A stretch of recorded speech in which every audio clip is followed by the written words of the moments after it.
Hi, I'm Stefan, the BMW DIY guy, and a month ago I installed the Mishimoto catch can from Keys Motorsports in my BMW M2.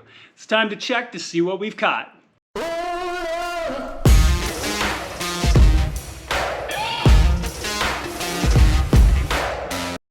Alright y'all, so about a month ago I installed the catch can from Mishimoto that I got from Keys Motorsports.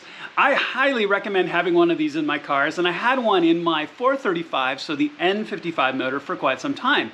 Now, from everything I understand, it's just as wise, if not even a better idea, to have this in the S55. And if you look at a lot of the recommendations that you see out there, direct injection motors, having a catch can is a fantastic idea.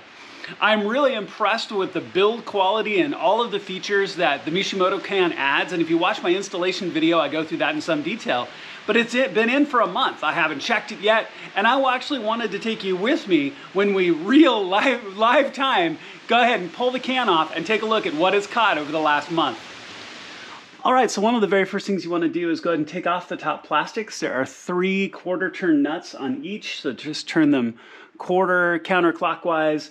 In the corners, you're going to have those little plastic rivets, so pull out the center pin of the rivet, and then the rest of the rivet will come out. Then take and set those both safely aside.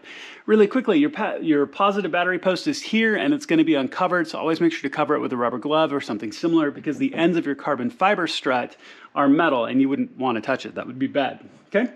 Then you have 13mm bolts holding down your carbon strut. You'll see them up here at the top once your plastics are off, and you've got the 2 shorter ones in the front. Remember that the 2 in the front are shorter, and the ones in the back are longer. So don't mix them up when you go ahead and put it back. So go ahead and pull both of those covers off and pull your carbon fiber strut off and set it safely aside. Okay, so once you have all the 13s out, you can take your carbon fiber strut off. Don't forget your 10mm bolt right here that secures the reservoir to the strut itself. Okay, so go ahead and take this and just slide it off. You can slide it out this side without having to take anything else off. So go ahead and set this safely aside. All right, y'all, so the moment of truth. I haven't had the can off since I installed it. I pulled my strut brace to make sure that I could get to it more easily. I'm just going to slide my hand underneath and just slowly back this can off. And I'm recording this real time so you can actually see the net results here. So let's take a look at this.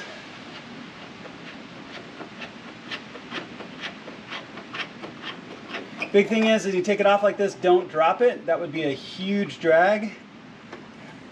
Yeah, I've definitely got some fluid in here. Now, the other thing for full disclosure is I take a look at this. There we go.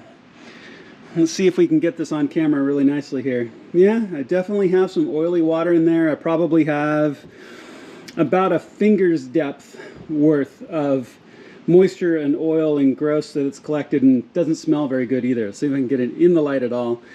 But also, for full disclosure, I'm driving very, very little right now. So even in the last month, I've driven very, very little. But it's definitely catching fluid. Yeah, it smells terrible. It's definitely catching fluid I would not want going into my motor. So for me, this is absolutely worth it. Here you go, quickly, I found a better light. Yeah, definitely have some fluid in there. And that's a pretty fair amount considering that how little I drive right now. I'm really driving very, very little. So yeah, I mean, for me, this is absolutely worth it, and something that I'd want to be keeping out of my motor. Okay, so I went and cleaned it out. Go ahead and dispose of any liquids you get in here safely. And it's kind of either oily water or watery oil. It's kind of both and smells pretty gross. So go ahead and just slide this back on the baffle, screw it back into place, put your carbon fiber strut bar back on, and you're good to go.